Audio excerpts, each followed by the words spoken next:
La question 5A est un classique. Pour réaliser l'étude, l'agence doit contacter chaque jour 30 clients parmi les acheteurs de téléviseurs. On suppose que le nombre de clients est suffisamment important pour assimiler le choix des 30 clients à un tirage avec remise. On note X la variable aléatoire qui à chaque échantillon de 30 clients associe le nombre de clients satisfaits. Justifier que X suit une loi binomiale dont on précisera les paramètres. Donc pour justifier que l'on a bien une loi binomiale qui est suivie par X, il faut vérifier les conditions suivantes.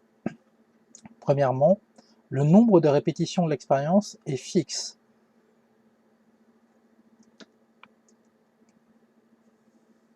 C'est-à-dire ici, dans notre exercice, il suffit de lire, on parle de 30 clients.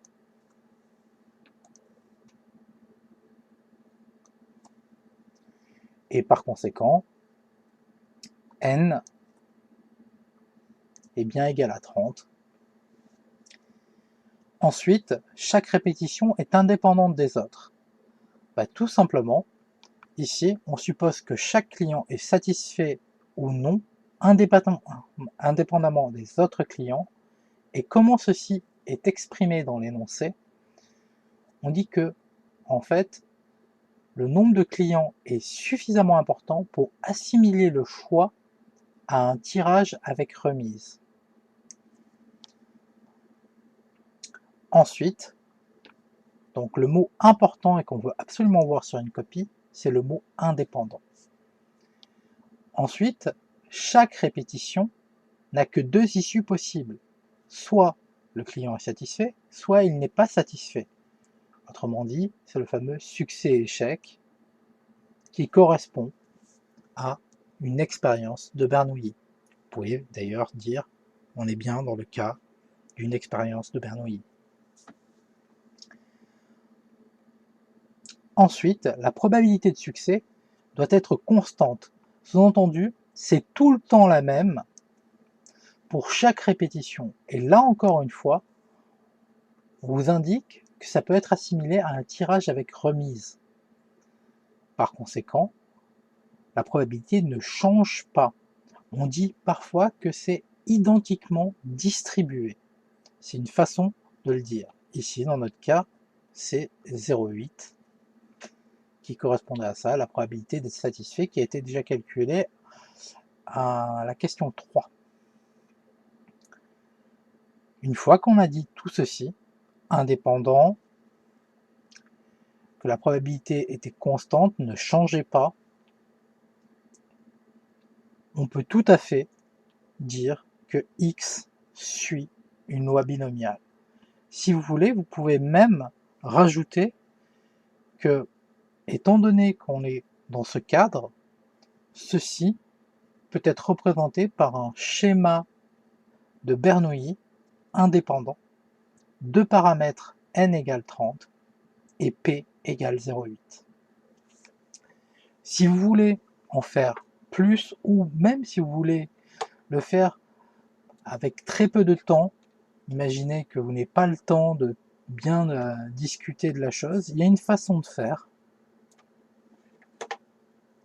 qui est celle-ci. Elle est tolérée, mais il faut faire attention.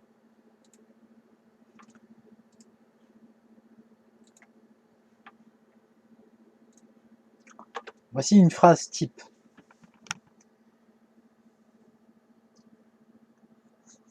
Chaque client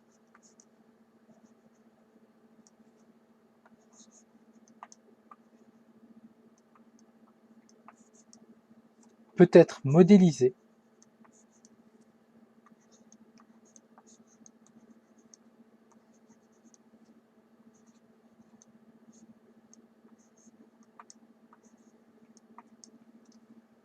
par une variable aléatoire. Je vais juste écrire VA pour variable aléatoire. CI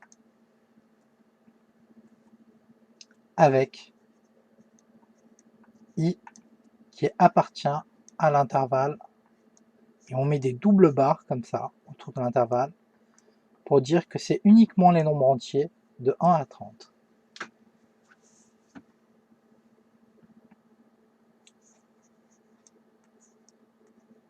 Les variables aléatoires CI sont indépendantes.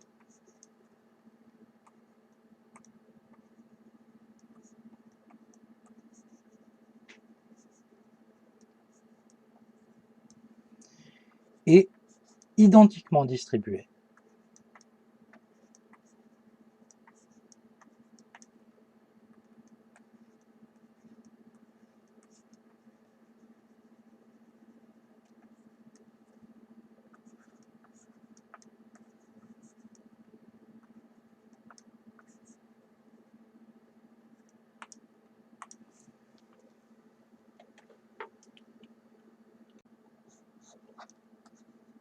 Pour chaque I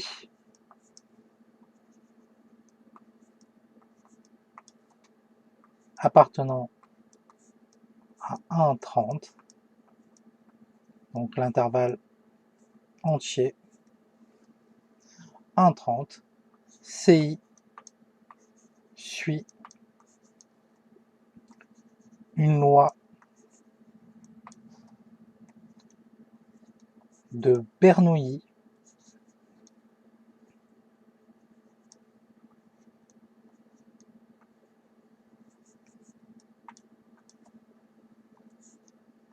BP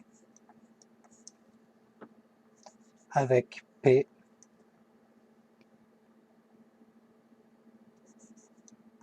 qui est égal à 0,8. Ici, on l'adapte à l'exercice. X est égal à une somme de variables aléatoires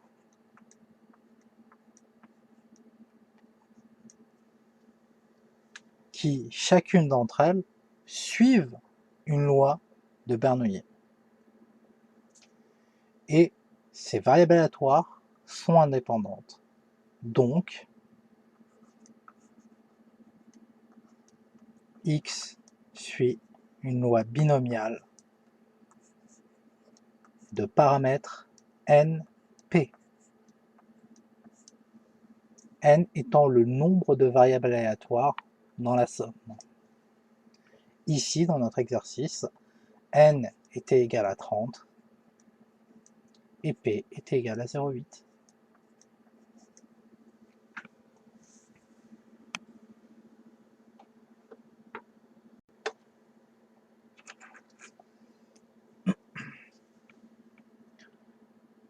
Dans la question 5b, on nous demandait de déterminer la probabilité qu'au moins 25 clients soient satisfaits.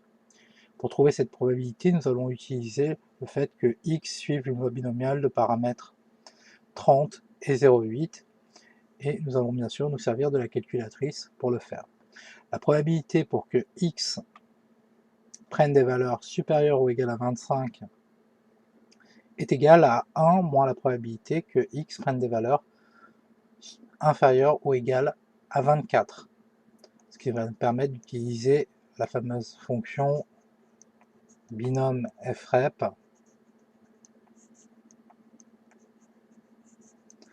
sur les TI ou BCD sur les Casio. Et pour ce qui est de la numWorks, il faudra juste de préciser l'intervalle de 0 à 24. On peut même mettre un intervalle de 25 jusqu'à 30 pour avoir le résultat directement avec le menu probabilité.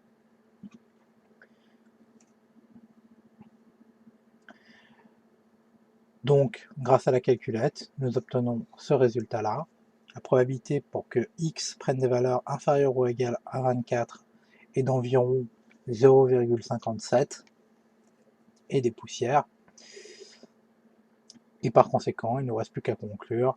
Probabilité que x prenne des valeurs supérieures ou égales à 25 est de 1 moins ce machin, ce qui nous donne environ 0,42 et des poussières.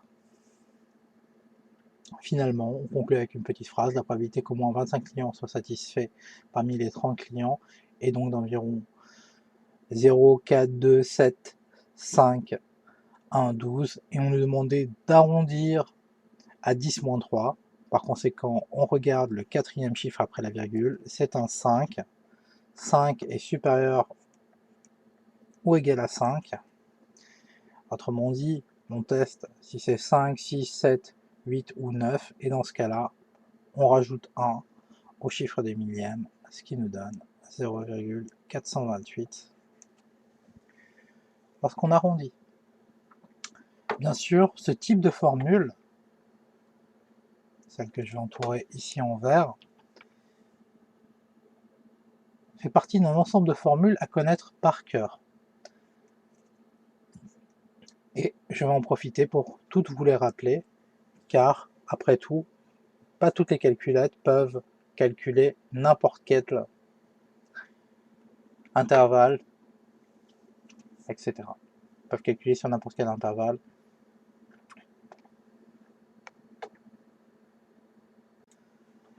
Il y en a certaines à connaître par cœur. Effectivement, on va supposer que x suit une loi binomiale. Oui, c'est un signe pour dire suivre une loi binomiale de paramètres np. Et on va supposer que k est un nombre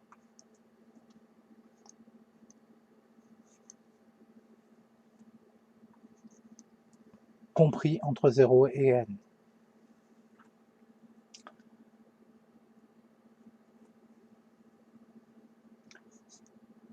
Donc, pour tout cas, tel que k soit compris entre 0 et n, on a la probabilité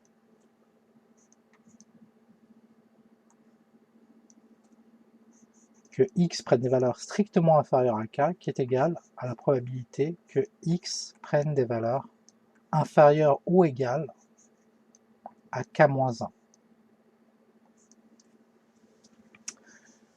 Je précise, on peut étendre cette formule avec des nombres négatifs, mais ne pas oublier que la probabilité pour que x prenne une valeur négative est nulle.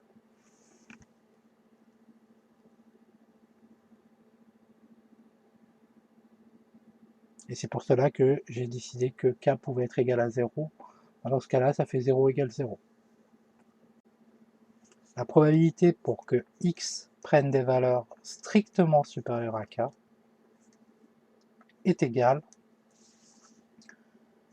à 1 moins la probabilité que x prenne des valeurs inférieures ou égales à k. La probabilité pour que x prenne des valeurs supérieures ou égales à k est égale à 1 moins la probabilité que x prenne des valeurs inférieures ou égales à k-1. Là encore, rien n'interdit que la deuxième partie soit négative, mais dans ce cas-là, qu'est-ce que ça signifie? Ça signifie que on parle de la probabilité que x soit supérieur ou égal à 0, automatiquement, si l'on parle d'une variable aléatoire qui suit une loi binomiale np, n étant clairement positif, cela signifiera que la deuxième partie, ici, la probabilité que x soit inférieur ou égal à -1 est nulle, et autrement dit, on est sûr que les valeurs prises vont être supérieures ou égales à 0. Cette partie-là, cette seconde partie, dans ce cas très particulier où k égale 0, sera elle-même égale à 0, et par conséquent, la probabilité que x soit supérieur ou égal à 0 sera égal à 1 moins 0, autrement dit 1. On est sûr que x va prendre des valeurs supérieures ou égales à 0. C'est le cadre qu'on s'est donné en terminale sur les variables aléatoires suivant des lois binomiales. Il y a d'autres possibilités, mais pour l'instant, en terminale, n est toujours un nombre strictement positif.